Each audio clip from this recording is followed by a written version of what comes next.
On the eve of their third wedding anniversary, her husband left a divorce agreement behind. Before we continue, please remember to like, share and subscribe.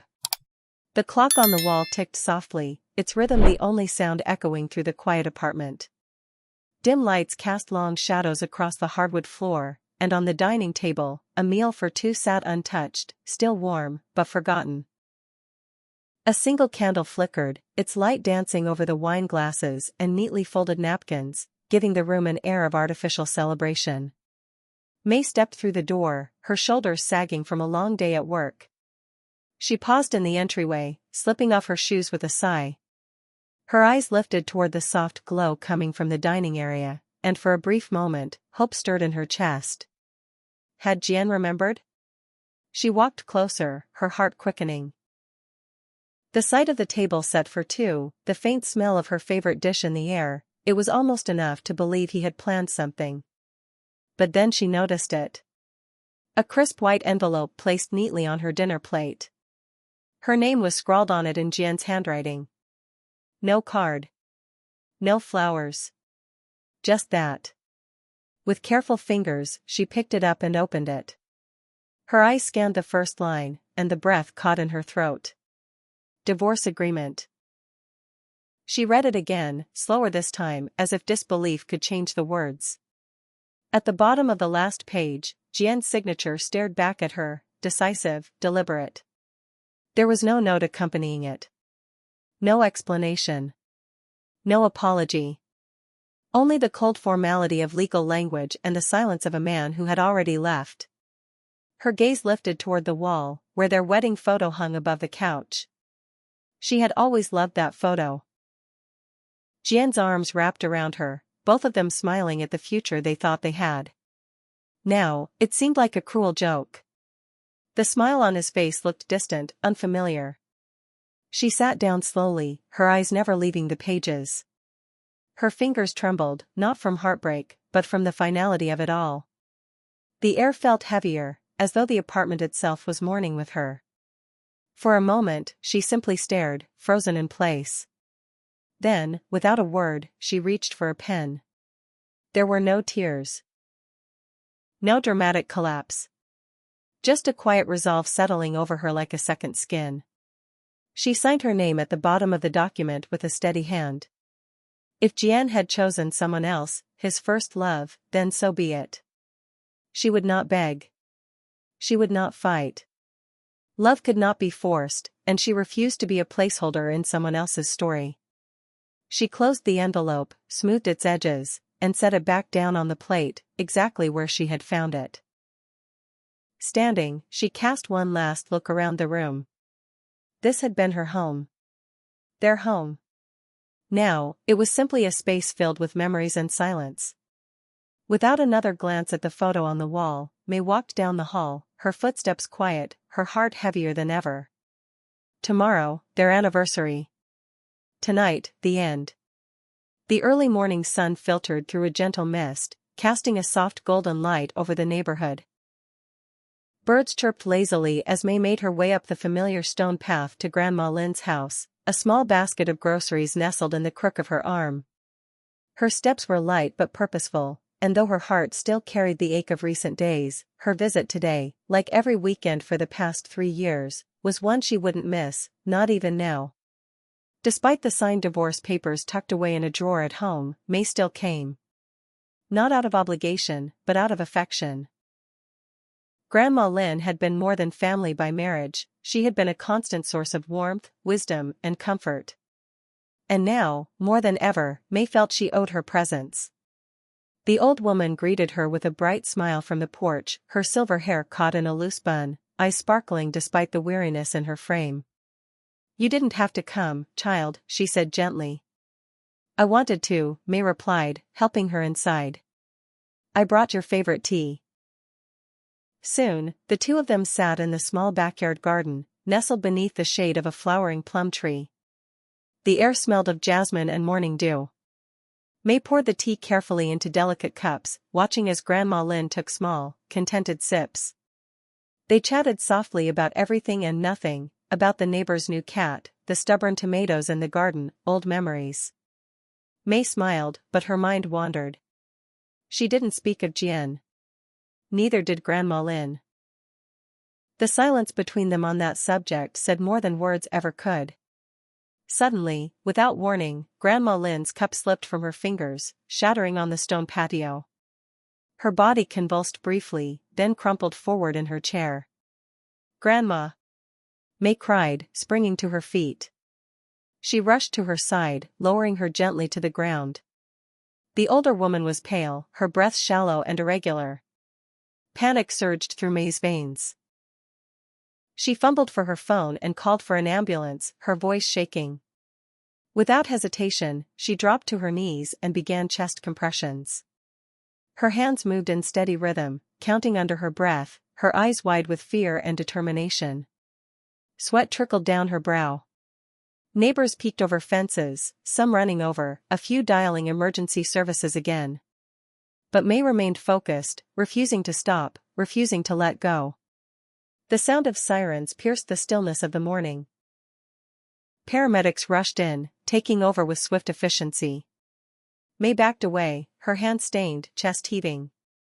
As they loaded Grandma Lin onto the stretcher, she could only watch, praying silently. Just then, a car skidded to a halt nearby. Jian jumped out, having been alerted by a neighbor.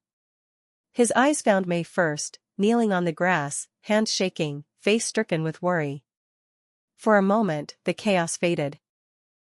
He saw her not as the woman he'd left, but as the one who had just saved his grandmother's life. And for the first time, he hesitated.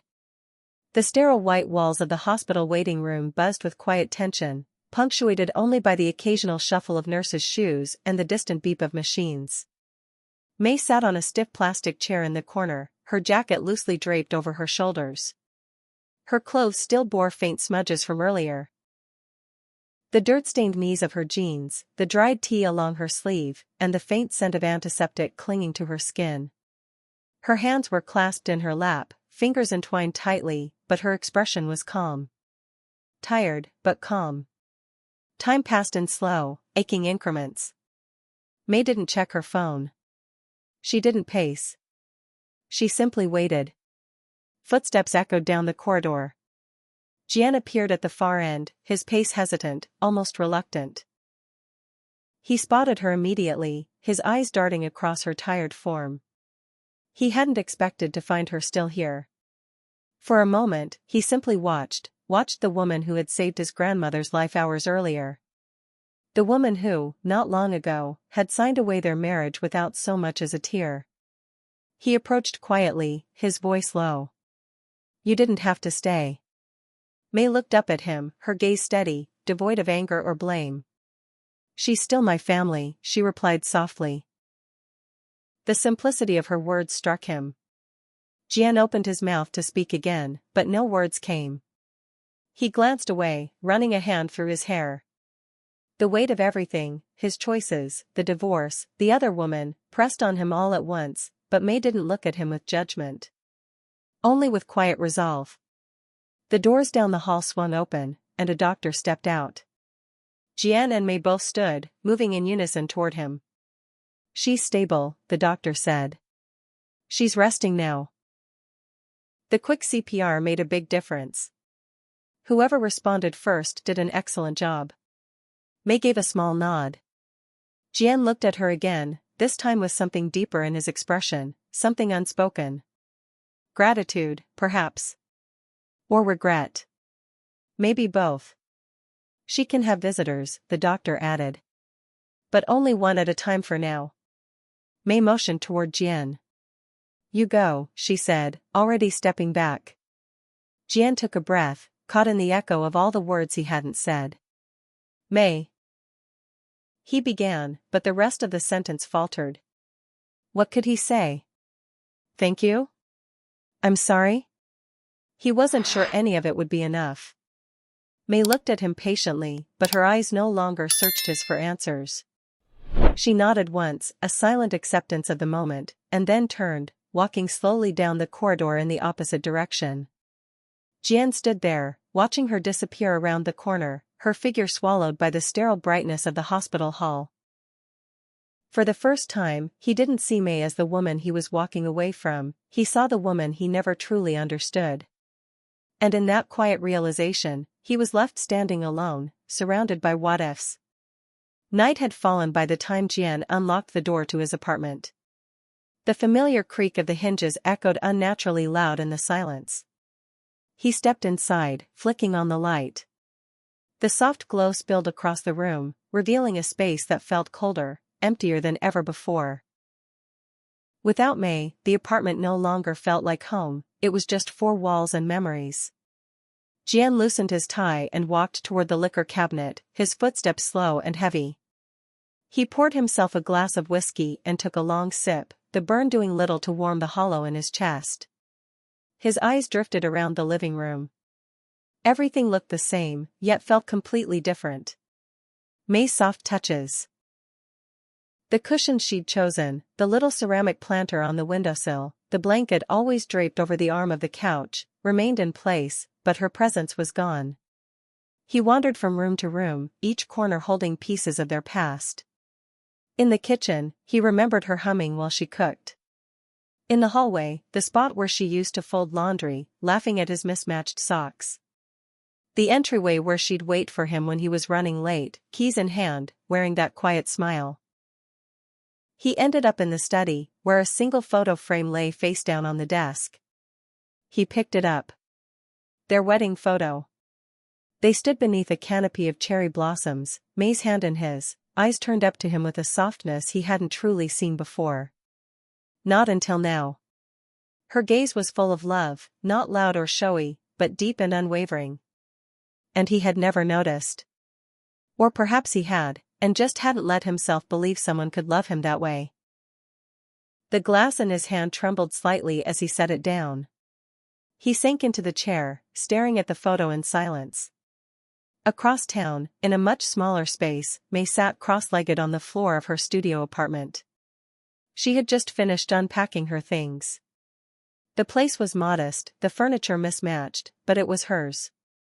From a folder, she pulled out an old sketchbook and opened it gently. Between the pages was a pencil drawing. Grandma Lin, sitting in the garden with a distant look in her eyes, peaceful and content. May smiled softly, the memory of better times filling the room. She pinned the sketch to the wall with care, then leaned back and closed her eyes, letting the quiet settle around her like a blanket. Back in his apartment, Jian stood at the window, unable to sleep. The city lights flickered below, but his mind was elsewhere. He picked up his phone and dialed. A woman answered.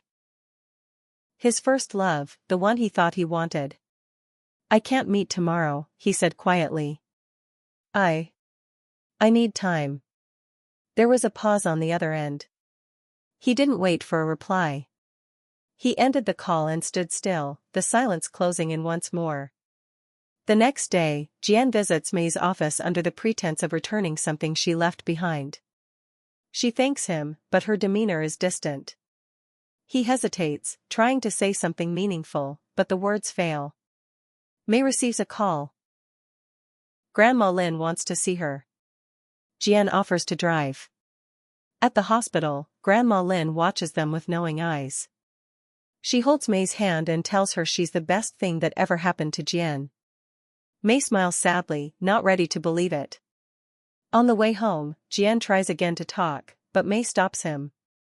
"You made your choice," she says gently. "Let's not make this harder than it already is." A week passed, slow and restless. Jian hadn't returned a single call from his first love. Each time the phone rang, her name flashing on the screen, he let it go unanswered. The feelings he once believed were real now seemed distant, like a dream dissolved by daylight. Instead, his mind lingered on other things, on a woman's quiet strength, her steady hands as she saved his grandmother, the calm in her voice at the hospital, and the painful finality in her eyes as she walked away. He began visiting Grandma Lin more often, more than he ever had during the marriage. At first, he told himself it was for his grandmother's sake. But each visit carried an unspoken hope that May would be there, just once more. And then, one evening, she was. The house was softly lit, warm and still. Jian approached the door quietly, then stopped as he heard her voice inside. The door was ajar, and through the narrow opening, he could see May seated beside Grandma Lin's bed, a book open in her lap. She read aloud, her voice low and soothing. Grandma Lin listened with closed eyes and a gentle smile, the sound washing over her like a lullaby. Jian didn't go in. He couldn't. He stood outside in the hallway, motionless, listening. Something in her tone, so familiar, so tender, wrapped around him like a forgotten comfort. Her words weren't just for his grandmother. They seemed to fill the room, and for a fleeting moment, even the cracks in his own chest.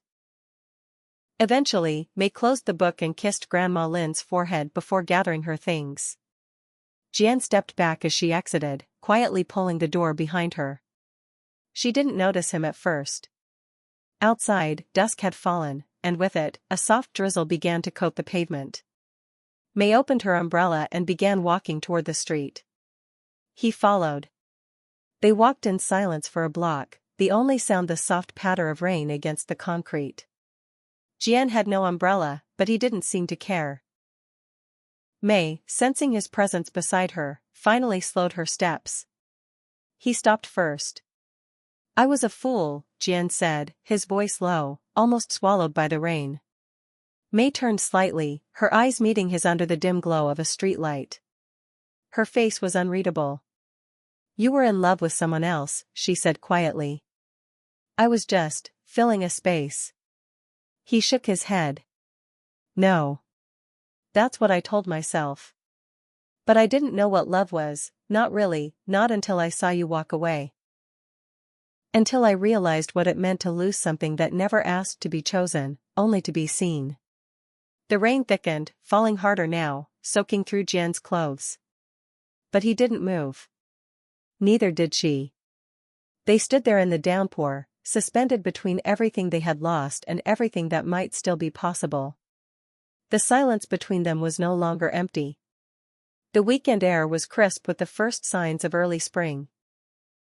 Sunlight filtered through swaying trees as birds chirped and wind chimes sang on balconies. At Grandma Lin's home, a gentle warmth returned, not just from the sun, but from the quiet stirrings of something more delicate. Something like healing. After days of recovery, Grandma Lin was finally well enough to be discharged. She refused to return to an empty house without one simple request being fulfilled: dinner. With both of them. Together. Jian hesitated when she asked. So did May. But neither could say no. That evening, the small dining table was dressed with care. A familiar spread of homemade dishes steamed softly between them. May had helped prepare a few, just like old times. Jian set the table. The meal began in silence, only the soft clinking of chopsticks and bowls filling the space. No one spoke much at first. Not out of discomfort, but uncertainty. Too much had been said, and not said. But as the minutes passed, something softened. Grandma Lin beamed quietly as Jian offered May the last dumpling. May gave a small, surprised smile and took it. They didn't talk about the past. They didn't talk about the divorce, or apologies. Instead, they spoke of lighter things, of Grandma Lin's physical therapy, of a neighbor's stubborn cat, of a new cafe May had discovered. The kind of small talk that had once filled their kitchen with laughter. By the end of the meal, the table felt less like a battleground of memory, and more like what it had always been meant to be, a place where love quietly lived. Later, under a moonlit sky, Jian walked May to her apartment. The streets were still damp from the afternoon rain, but the air smelled fresh. A breeze tugged at May's coat, and Jian instinctively reached out to steady her. She didn't pull away. They reached her building. May paused by the gate, her key in hand. Jian stood a step behind, hesitant but resolved. "I know I have no right to ask you for anything," he began, his voice low and sincere. "But if there's still even a small part of you that can give me a second chance, I'll spend every day trying to be the man you deserved all along." May didn't reply right away. She looked at him, really looked. At the tired lines around his eyes. At the softness in his posture. at the regret that no longer begged forgiveness, but simply asked for honesty. "This time," she said quietly, "don't disappear." Her words hung in the air, gentle but firm. She gave him a small smile, not full of promise, but of possibility. Then she turned, stepped inside, and closed the door behind her. Jian remained at the gate, watching, hope flickering like a candle behind stormed glass. As the light in May's apartment glowed softly above, a piano note played faintly, lingering into silence. If you enjoyed the story, please ensure to like, share and subscribe. Thank you.